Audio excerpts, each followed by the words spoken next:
예, 계시록 4장 말씀을 이어나갈 겁니다. 그런데 엊그제 처음에 해드렸던 자료를 검토하다가 2번에 있는 내용을 좀 아예 여기서 다루고 나가는 것이 좋겠다 싶어서 자료를 약간 앞부분을 이제 바꿨어요. 인터넷상에 우리 금기름 붓는 집 계시록 집회자료 하단에 보면은 자료를 오늘 새벽에도 올려놓은 것이 있으니까 다운받는 맨 아래에 본문 문장은 못 고쳐놓고 맨 아래에다가 새로 작성한 문서를 올렸으니까 그걸 다운을 받아서 각자 집에서 인쇄해서 보셔야 됩니다. 자, 계시록 4장 본문으로 본인의 성경을 다 펴셔서 본문으로 들어갑니다.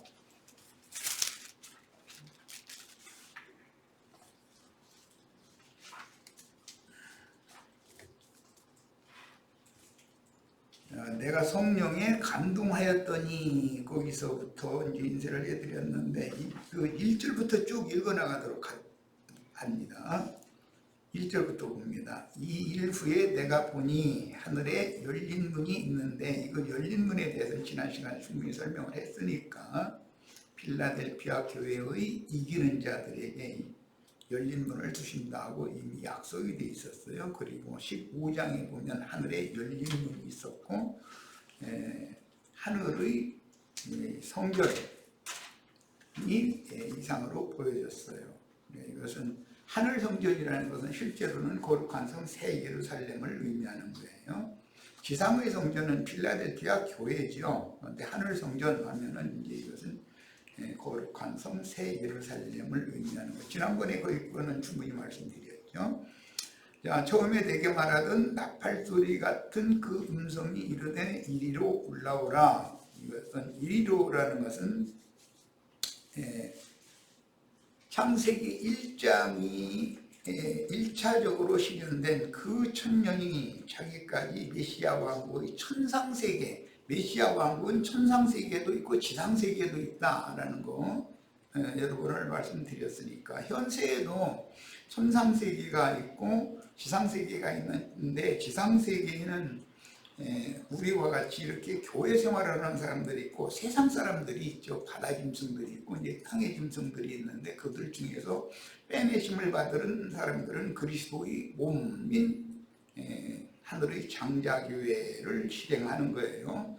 지상세계도 이해를 하셔야 되고 천상세계는 이미 온전케 된 의인의 영들이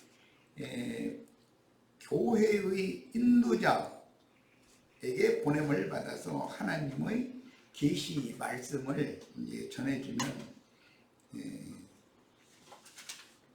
교회의 사자는 하늘의 이상을 같이 보고 이제 사람이 이해하는 말로 각 나라의 방언으로 이제 대언을 또 해야 되니까 그런 중간 과정이 있다는 건 이제 여러 번 말씀드렸기 때문에 꼭 이해가 있기를 바라요. 자, 이후에 마땅히 일어날 일들을 내가 네게 보이리라 하시더라. 이후에라는 건 교회, 일곱 교회에 대한 이상 이후에니까 교회 시대가 종결된 이후 그 천년이 차기까지의 그 메시아 왕국에 대해서 지금부터는 계시하고자 한다. 그런 말이에요. 내가 곧 성령에 감동되었더니 보라 하늘에 이것은 천상세계를 계시록 본 내용이에요. 보좌를 베풀었고 그 보좌 위에 앉으신 이가 있는데 앉으신 이의 모양이 벼과 홍보석 같고 또 무지개가 있어 보좌에 둘렸는데 그 모양이 녹보석 같더라. 이것도 지난번에 설명을 했고 이것은 다음 메시지에서 좀 더 이제 추가적인 설명을 할 거예요. 또 보좌에 돌려 24보좌들이 있고 그 보좌들 위에 24장로들이 흰옷을 입고 머리에 금관을 쓰고 앉았더라. 이 24장로들에 대한 내용도 다음 메시지 2번 자리에서 이제 설명할 거예요.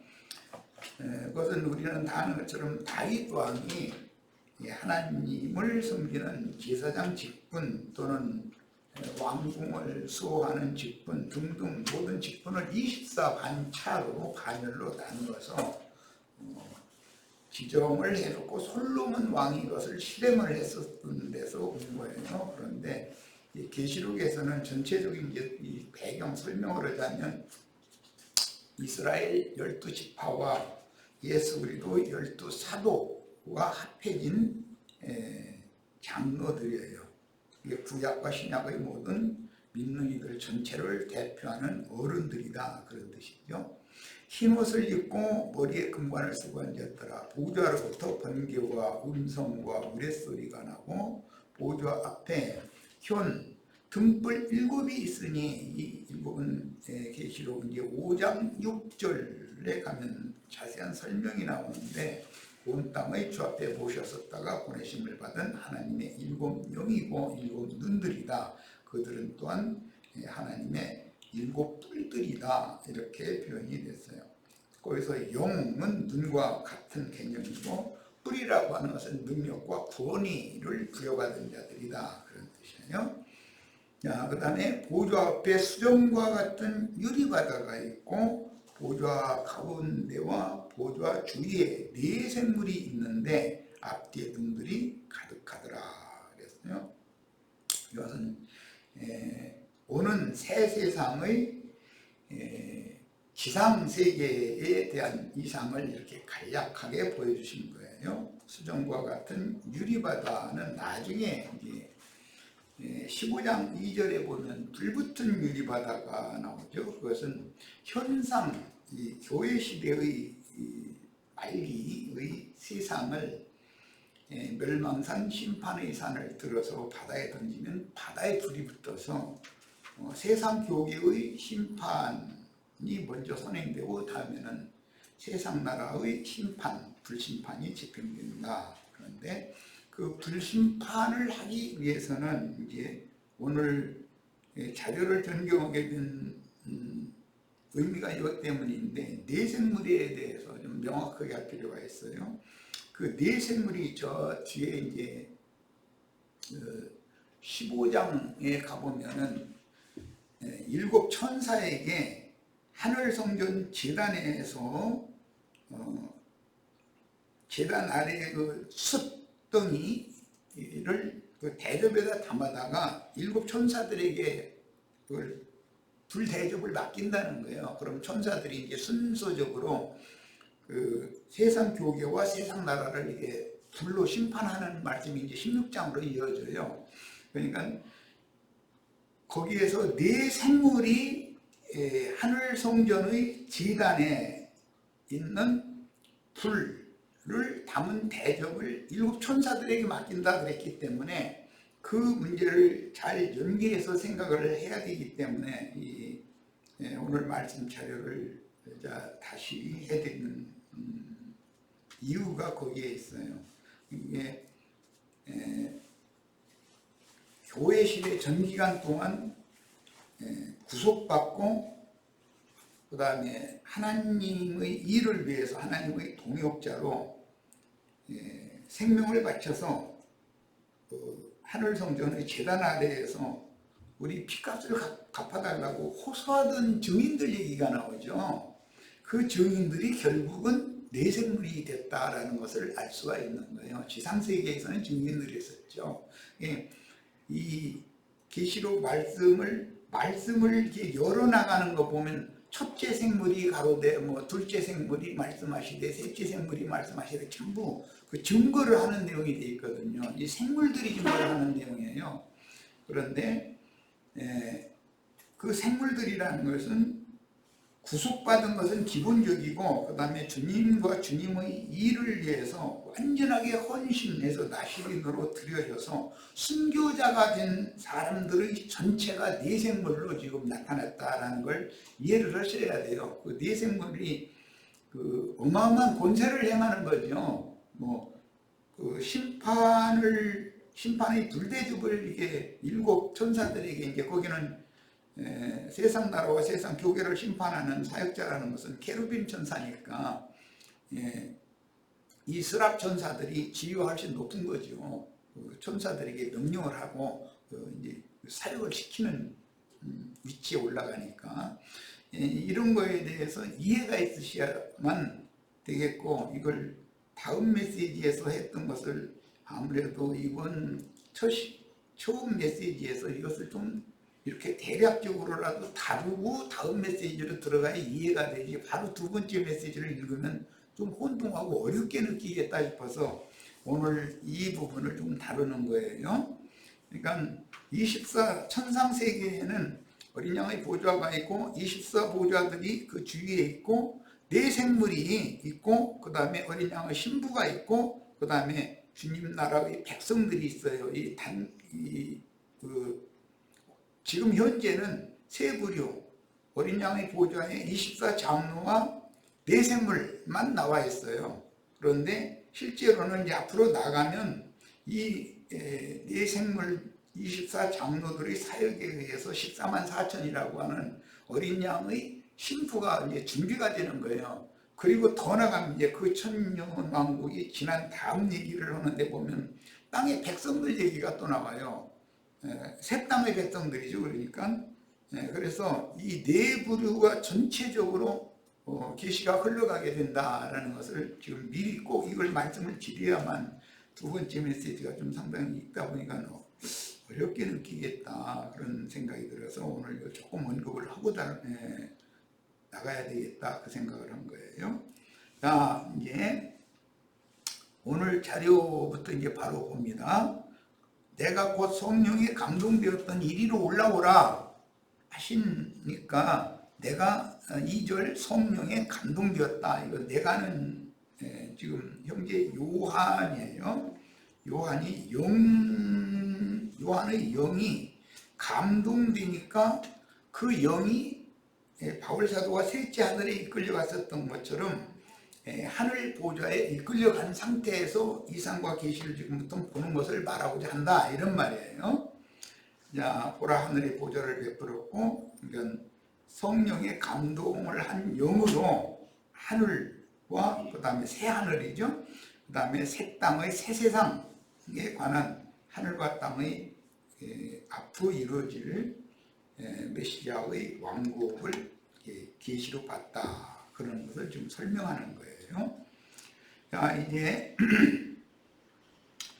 또 보좌에 들려 24 보좌들이 있고, 그 보좌들 위에 24 장로들이 흰옷을 입고 머리에 금관을 쓰고 앉았더라. 이건 지난 시간에 마태복음 25장 31절에서 34절 충분히 말씀드렸어요. 주님께서 천국 영광을 가지고 재림하셨을 때의 그 모양이, 보좌에 앉으셨을 때 작은 소자들과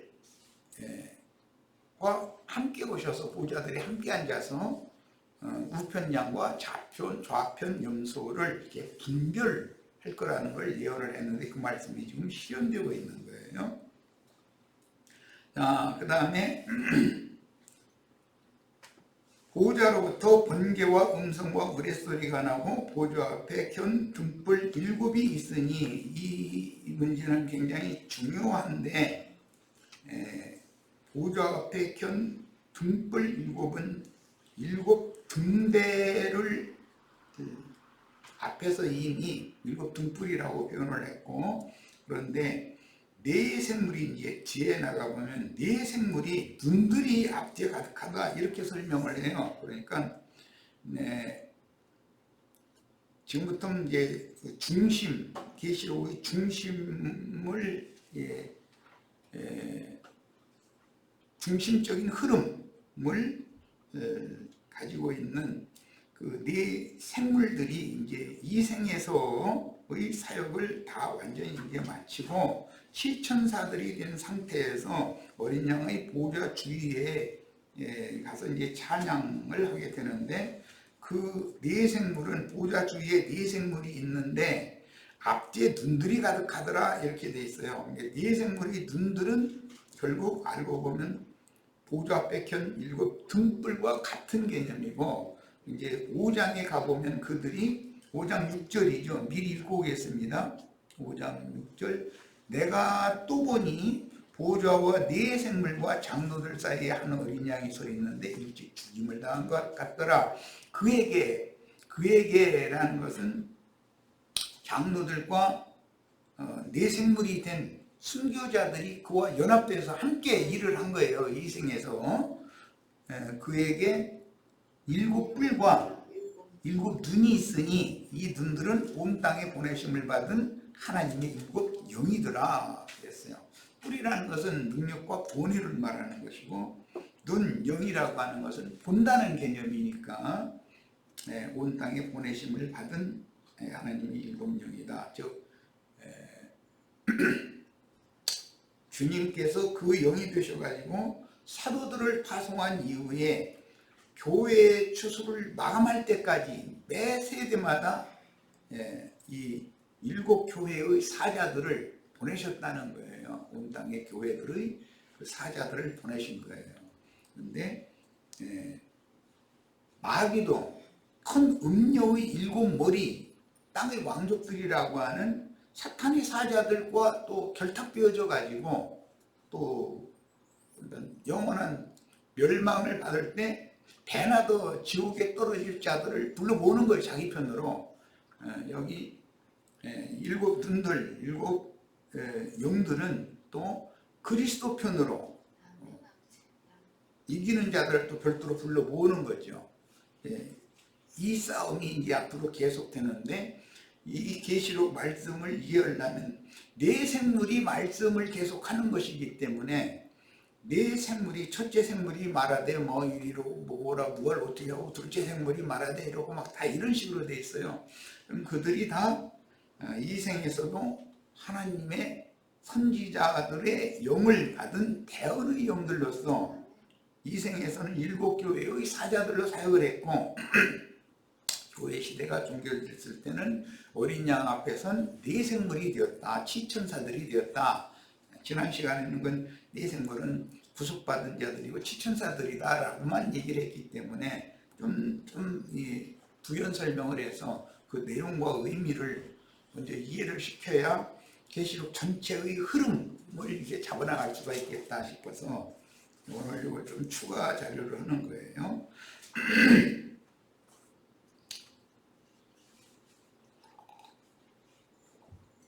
자, 여기 나오는 이제 네 생물이 있는데 앞뒤에 눈들이 가득하더라. 계시록 4장에 이렇게 표현이 됐는데, 네 생물은 엊그제 말씀드렸었던 것처럼 창세기 1장에서는 모든 생물을 다스리게 하자, 땅 사방에 있는 모든 생물을, 이것은 모든 짐승도 포함이 되는 거예요. 사람만 말하는 것이 아니라. 그런데 짐승, 인간들을 말할 때 창세기에서는 부정한 짐승, 정한 짐승도 사람과 함께 노아의 방주에 함께 타서 함께 구원받은 얘기가 나온다라는 건 내가 이제 예표를 여러 번을 말씀드렸기 때문에, 여기 나오면 네 생물은 아담 세계에서는 짐승들이었어요. 아담의 배필로 하나님이 주시려고 여자를 지어서 아담에게 중매하시기 전에 짐승들을 아담 앞에 다 지나가게 했어요. 그런데 그 모든 지나간 짐승들이 포함된다 이거예요. 사람만 포함되는 것이, 사람만을 말하는 것이 아니고, 그 짐승들이 구속을 받으면 하나님 나라의 생물이 되는 거죠. 메시아 왕국의 생물이 되는 거예요. 산자들이 되는 거니까. 짐승 인간들은 이성 없는 짐승이다. 그래서 하나님 보실 때 이게 다 이성이 없는, 즉 영적으로 죽은 자들이란 말이야. 예, 어떻게 주님께서 짐승 같은 인간들을 그리스도의 사람으로, 하나님의 사람으로 구속하시고 구원해서 하나님의 영광을 세세토록 찬양하게까지 하시는가, 이것을 컨트롤 이렇게 이해를 하시고 들으셔야 됩니다. 자, 내 생물은 모든 생물 짐승들 중에서 구속받아, 그런데 여기 바다 짐승은 들어가지 않아요. 다시 살리심을 받은 새로운 피조물이라는 뜻으로서 로마서 8장 18절로 22절과 39절에서는 한글 번역에 모든 피조물이라고 번역을 했어요. 거기 보면 모든 피조물도 하나님의 아들들이 나타나는 걸 그렇게 고대하고 소원하고 지금 기다리고 있다는 거예요. 그런데 하나님의 아들들이 나타날 때 하나님의 아들들의 영광에 자기들도 참여하기를 그렇게 원한다는 거예요. 자, 그러면 모든 피조물이 그러면 장모동 해달절 무생물 이런 것도 포함하는 걸로 생각할 우려가 있는데, 그럴 때는 만물이라고 만물이라고 기록이 돼 있어요. 그리고 여기 피조물이라는 것은 새로운 창조물이라는 개념이기 때문에, 우리는 고린도 후서에 보면 우리가 구속받으면 우리는 다 이방의 이성 없는 짐승들이었었고 다 짐승에 방불한 사람들이었는데, 예수의 피로 구속을 받아가지고 새로운 창조물, 새로운 피조물이 됐잖아요. 그런 개념을 이해를 하셔야 되겠어요. 자, 그러니까 모든 창조물들이 그렇게 말할 때 짐승들과 인간들을 말하는 거예요. 여기서 무슨 무생물들을 말하는 것이 아니고, 하나님의 아들들이 나타나기를 고대하며 탄식하는 창조물들, 이것은 조금 전에 설명을 드린 것처럼 사람을 포함해서 부정한 짐승, 정한 짐승, 바다의 짐승은 빠져요. 공중에 나는 새, 이렇게 해서 도합 네 생물이 되는 거예요. 들짐승의 대표는 첫째 생물 사자, 집짐승의 그 생축의 대표는 소, 그 다음에는 모든 생물을 어구하고 다스릴 본의를 받은 것은 사람, 마지막에는 공중을 나는 새를 대표하는 독수리, 이렇게 해서 네 생물로 형상화, 모형화시킨 거예요. 24장로들인 하나님의 아들들이 주와 함께 영광의 새 우주에 나타나므로 함께 영광의 자유에 이른 생물들이다. 이것은 로마서 7장에서 8장으로 넘어가는데 보면 죄와 사망의 법에서 생명의 성령의 법으로 해방을 받고 자유자가 되는 얘기가 나와요. 우리가 지금 현재 영적인 자유자의 신분으로 바꿔졌다 이거예요. 죄의 종들이었다가. 자, 그런데 이 모든 피조물들을 이라고 표현했지만 실제는 짐승의 마음을 받은 인간들인데, 짐승 인간들이지만 예수의 피로 구속을 받아가지고 구속받은 사람들은 이제 이상과 계시가 세상과 인생사를 보는 관점이 이제 바꿔지게 되기 때문에, 짐승의 마음이 예수 그리스도의 마음으로 이제 바꿔지면, 눈이 열리면 당연히 이제 모든 관점이 바꿔지죠.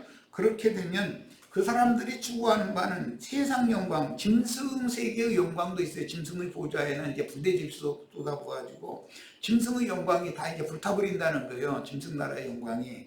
그런데 메시아의 영광에 참여하는 것을 사모하게 돼 있다는 거예요. 구속을 받으면 이건 관점이 바꿔진 거죠. 말하자면 우리 형제자매들도 이런 말씀을 들을 때 인생의 의미와 가치와 목적이 완전히 바꿔지셔야 돼요.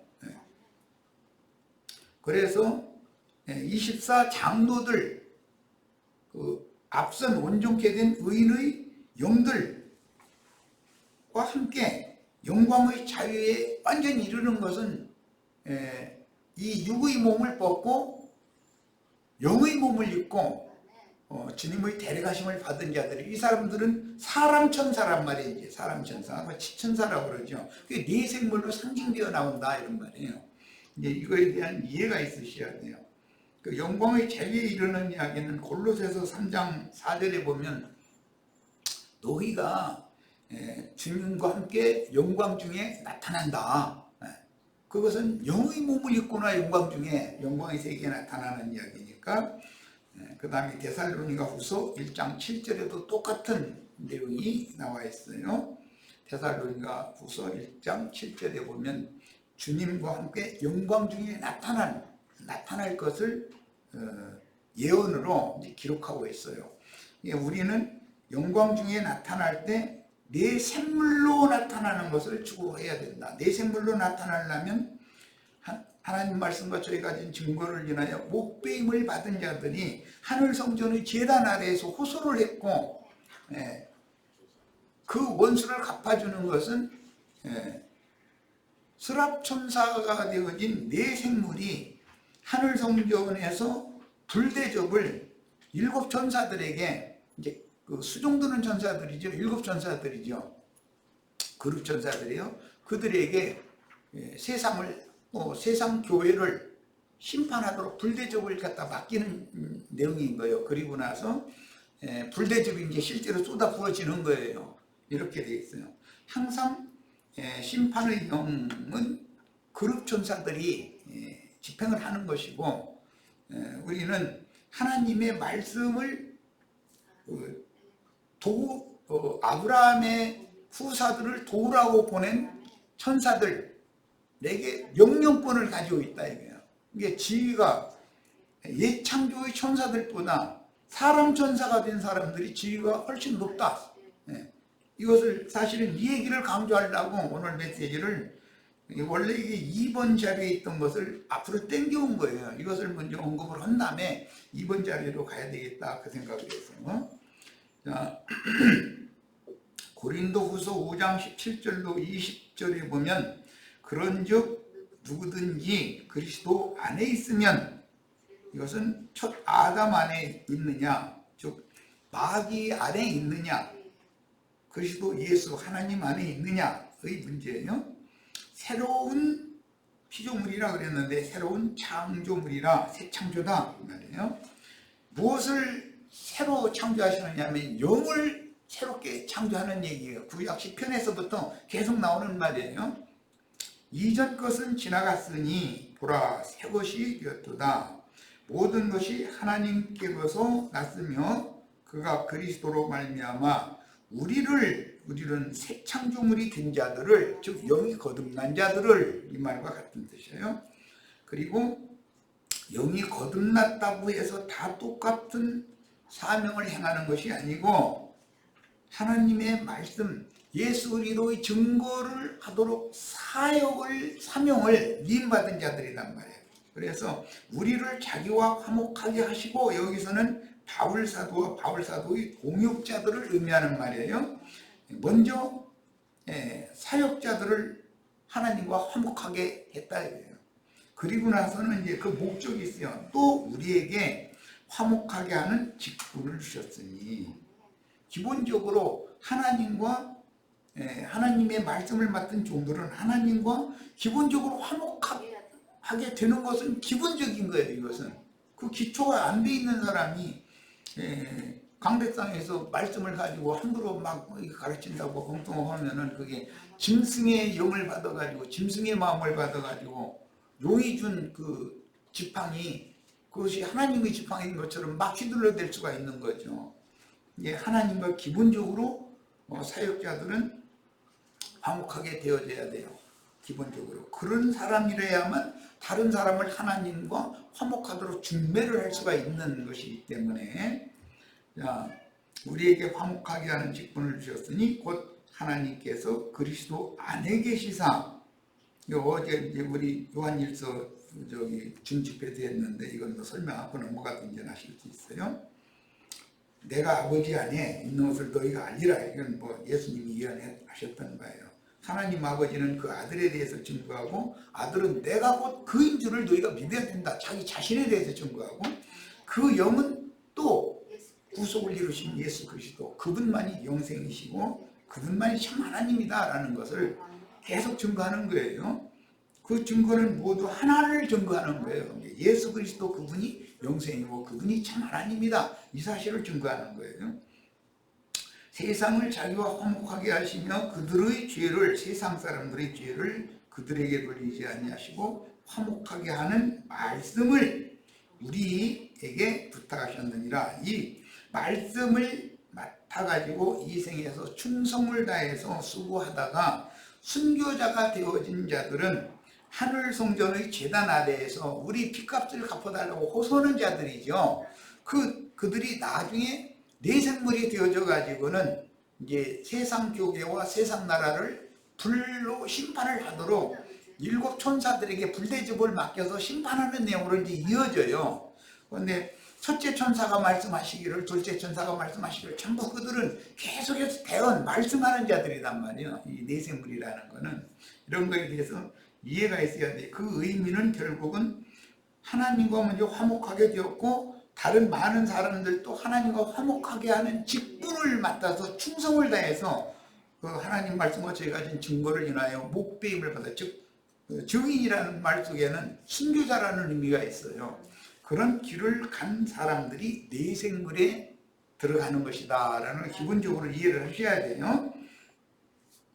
그러므로 우리가 그리스도를 대신하여, 이것은 하나님의 말씀을 맡은 사역자들이잖아요. 대신하여 사신이 되어 하나님 나라에서 보낸 종이라는 거죠. 일꾼이라는 말이죠. 하나님이 우리를 통하여 하나님의 말씀을 맡은, 화목하게 하는 직분을 맡은 자들을 통하여 너희를 권면하시는 것 같이 그리스도를 대신하여 간청하노니 너희는 하나님과 화목하라. 이 의미를 잘 이해를 하시면 이제 내생물이라는 것이 뭘 말하는지를 계시록을 읽으면 이제 알 수가 있어요. 내생물이 말씀을 하는 내용이 계시록이기 때문에 내생물을 통해서 하시는 말씀을 요한 형제께서 영감으로 듣고 사람이 사용하는 글로 기록을 해서 남긴 것이 계시록 내용이잖아요. 그러니까 이 내생물에 대해서 명확한 이해를 할 필요가 있다 생각을 했기 때문에 오늘 이 자료를 추가한 거예요. 자, 로마서 8장 14절로 23절, 하나님의 영으로 인도함을 받는 사람은 곧 하나님의 아들이라. 너희는 다시 무서워하는 종의 영을 받지 아니하고 무서워하는 종의 영을 받았다라는 것은 선악을 알게 하는 나무 그 열매를 따먹으면 종의 영을 받게 마련이죠. 그래가지고 이제 종의 영을 받으면 사역을 해도 사탄의 사자들이 되어져 가지고 남을 정죄하고 판단하고 남의 흠결이나 죄과가 있는 것을 낱낱이 사실조사해 가지고 까발리고 이런 것밖에 못하는 거예요. 그래가면서 그것도 돈 받아가면서 품삯 받아가면서 또 그런 짓을 해. 그런데 그 앞에 가서는 그렇게 많은 사람이 헌금 바쳐가면서 구실거리고 우상숭배를 하는 거 보면 참 신기한 일이죠. 이것은 복음을 깨달은 사람이 보면 그런 이상한 짓 하는 사람들이 참 신기한데, 그들의 세계에서 우리의 모임에 있는 이 은혜를 베풀러 오신 주님, 구원을 하러 오신 주님에 대해서 증거하는 종들을 들어보면 그 이상한 사람들인 거예요. 그들이 이제 우리를 보면 우리가 이상하고 우리가 그들을 보면 그들이 참 너무 황당한 사람들이죠. 그들은 정죄의 직분을 받은 사탄의 사자들 앞에 가서 그냥 까닭없이 그냥 부실거리고 그러는 것이거든. 그런데 주님이 보내신 화목하게 하는 말씀을 맡아가지고 보내심을 받은 순교자들, 증인들 앞에는 그렇게 굽실거리기는 그냥 모이지도 않아 있는 거가 난 참 그 신기한 일이야. 하여간 종의 영을 받은 것은 율법의 저주를 받았다는 뜻이에요. 그 다음에 양자라는 것은 야곱이 요셉의 아들을 자기 아들로 삼는 게 접붙이는 거, 양자 삼는 거였었어요. 그 양자라는 말은 로마서에서는 접붙인다. 로마서 11장에서 이렇게 표현을 했어요. 양자의 영을 받았으므로 우리가 아빠 아버지라고 부르짖느니라 그랬어요. 우리가 예수 그리스도의 성령 참 하나님을 아버지라고 부를 수 있는 것은 그 아들을 되게 하는 영을 받아서 하나님의 것으로 접붙임, 아버지의 것으로 접붙임이 됐기 때문이에요. 이것은 주합하여 한 영이 된다 이렇게 표현을 했어요. 신약에서는 성령이 친히 우리의 영과 더불어 우리가 하나님의 자녀인 것을 증언하나니, 자녀이면 또한 상속자, 여기 녀는 사실은 나중에 이제 신부를 포함하기 때문에 표현한 말이지만 계시록 21장 6절에서는 내 아들들이다. 아들들, 우리는 아들들이다 되셔야 돼요. 24 장로 최소한 내 생물 안에는 다 들어가셔야 돼. 그냥 신부만 돼도 좋겠다 이런 신앙을 갖지 말라 이거예요. 그러면 신부가 될지 안 될지 모르는 거예요. 그거는 원래 목표를 거기에다 놔버리면.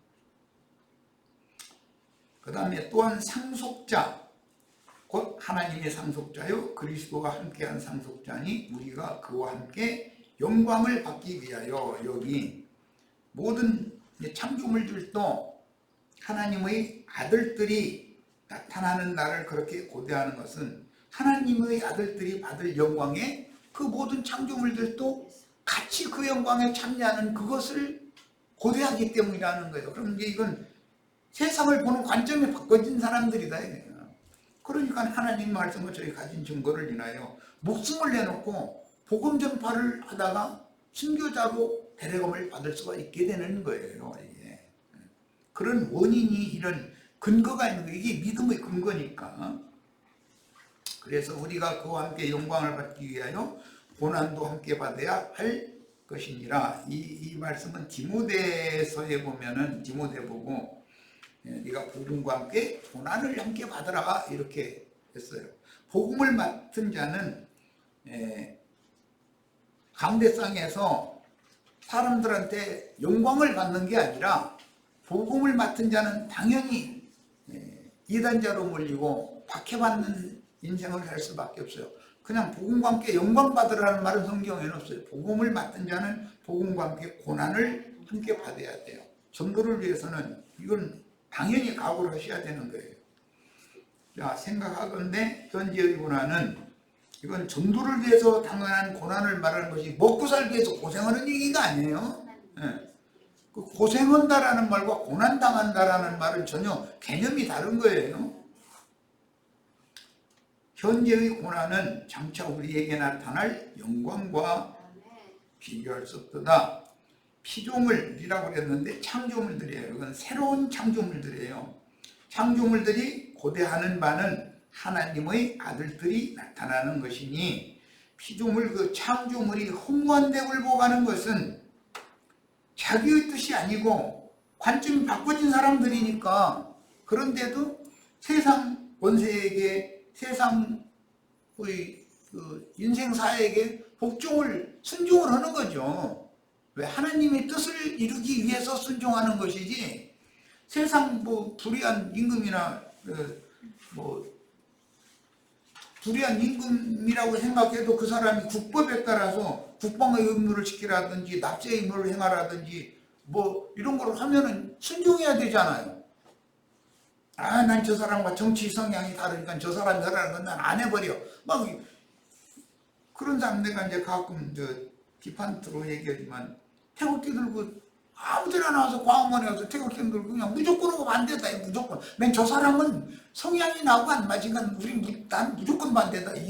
그런 태도가, 그리스도인은 그렇게 하면 안 된다. 이래요. 위에서 세운 권세이기 때문에 신앙생활을 편안히 하려면 세상 나라의 국법도 다 지켜야 되는 거예요. 공세를 내라고 하는 법이 있으면 공세 내야 되고, 국세를 내라고 하면 국세 내야 되는 것이고, 국방의 의무를 행하라면 국방의 의무를 행해야지. 여호와의 증인들, 청년들 군대 안 간다고 징역 가고 만다고 그건 그들이 볼 때는 자기네들 뭐 하나님 앞에 충성한다고 생각하는지 모르지만 그건 자기네들이 교리에 충성하는 것이지 하나님 말씀에 충성하는 건 아니잖아요.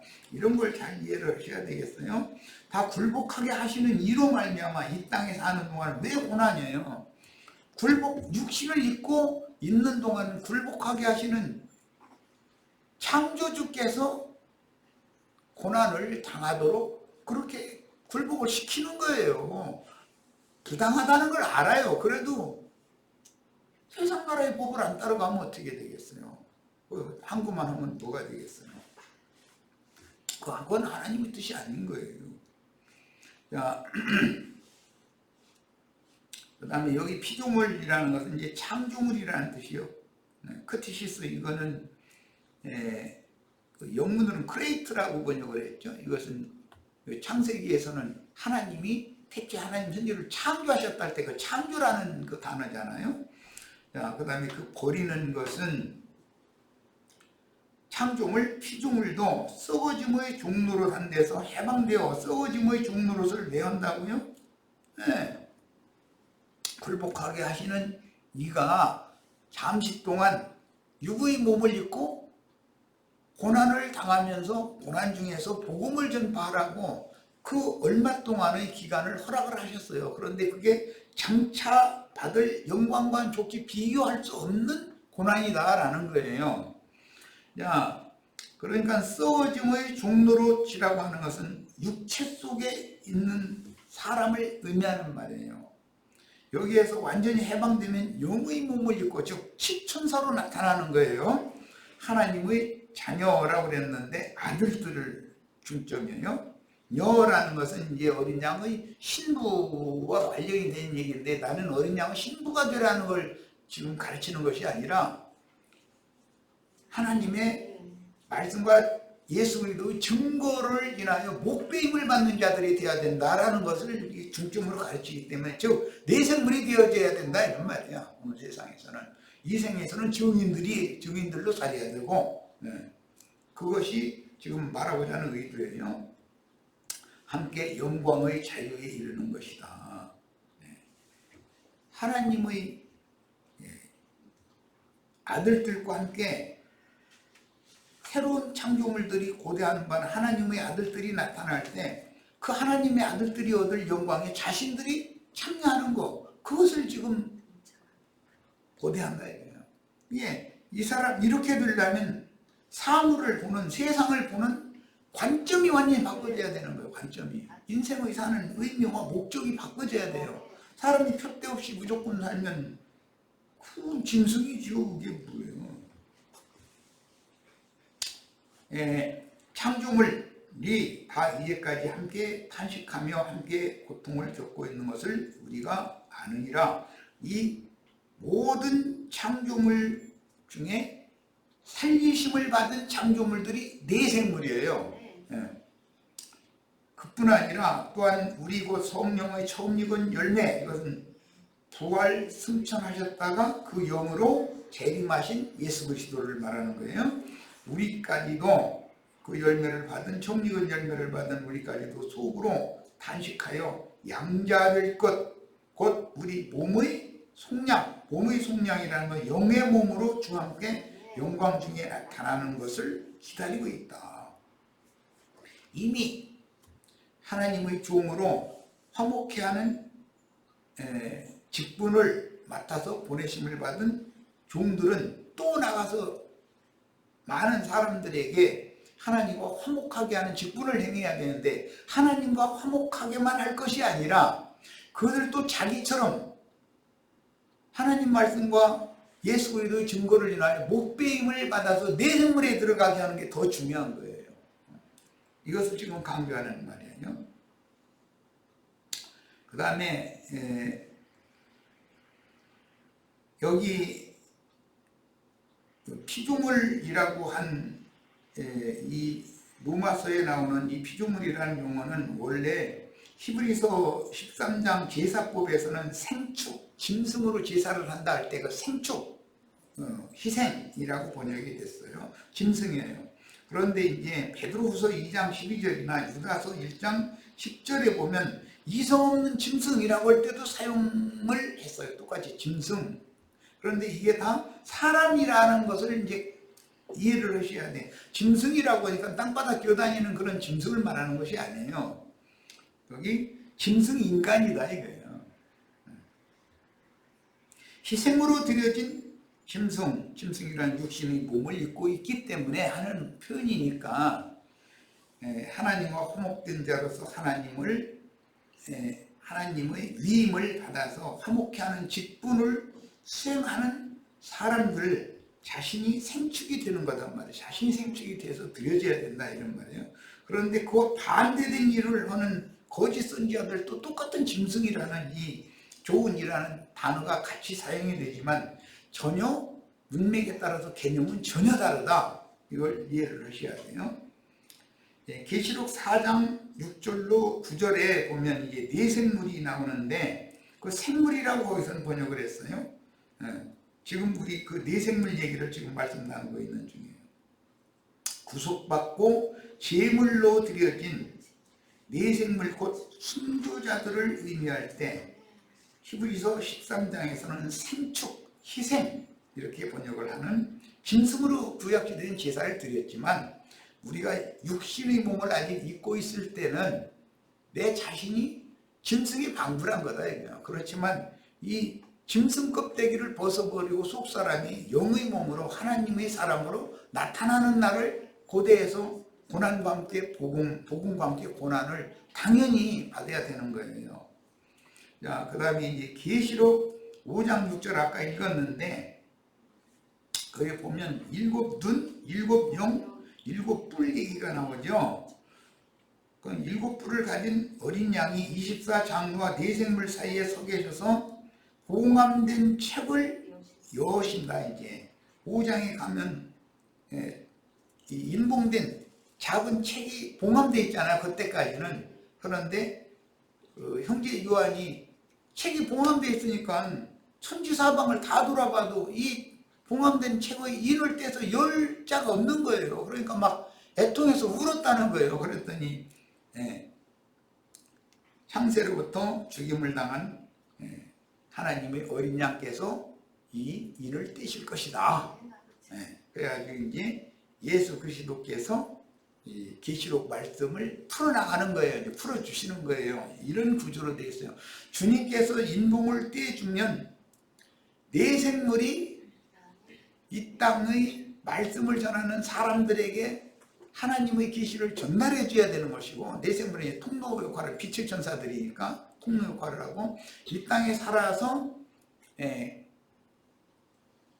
생물이 될 것을 사모해 가면서 하나님 말씀과 저희가 가진 증거를 인하여 목배임을 받을 사명을 맡은 말씀을 증거하는 증인들은 계시를 주님께 직접 받는 것이 아니라 내 생물을 통해서 전달받는 것이란 말이야.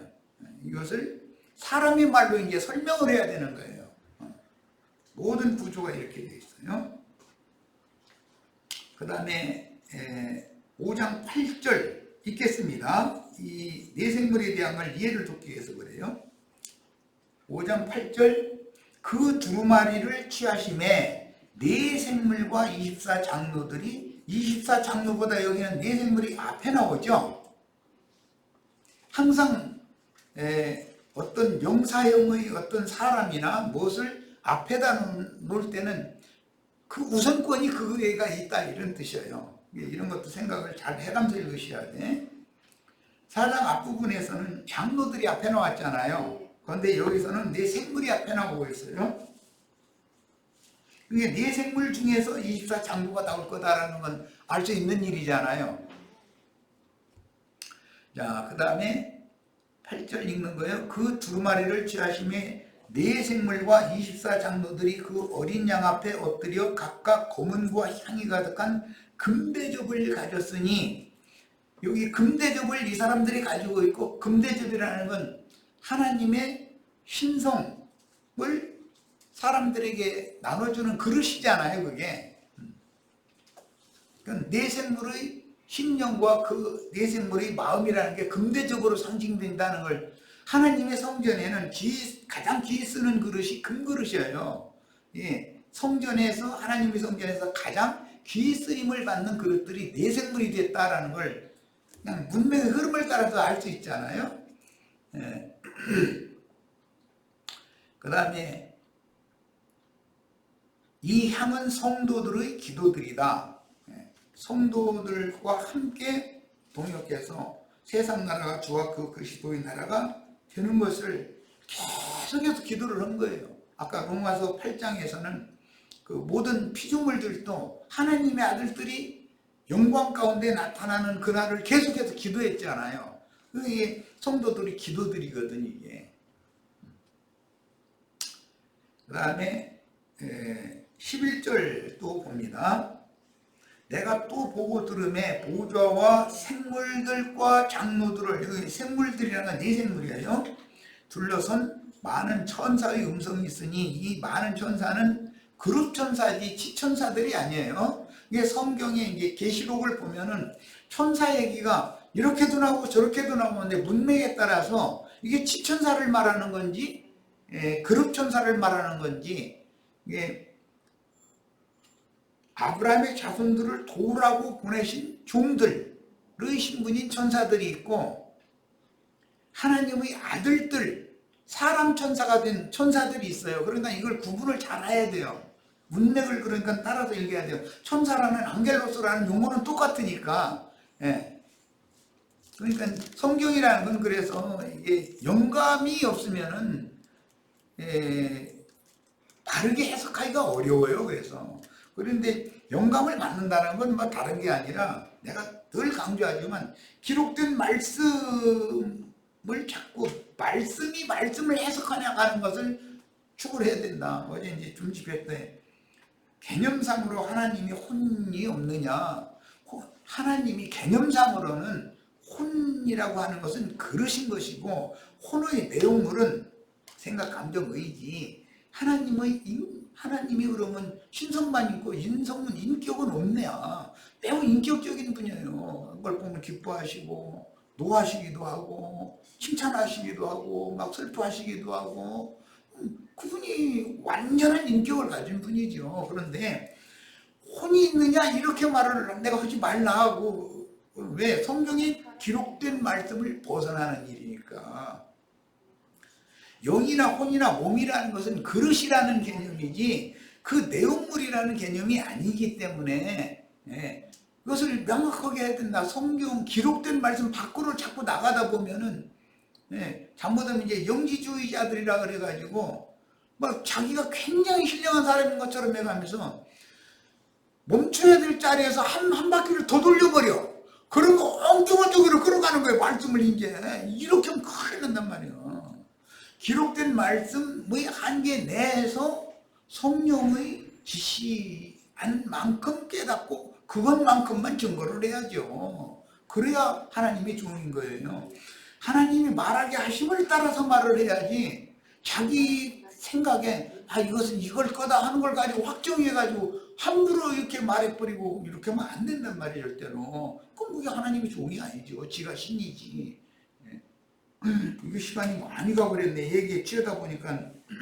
그런데 뭐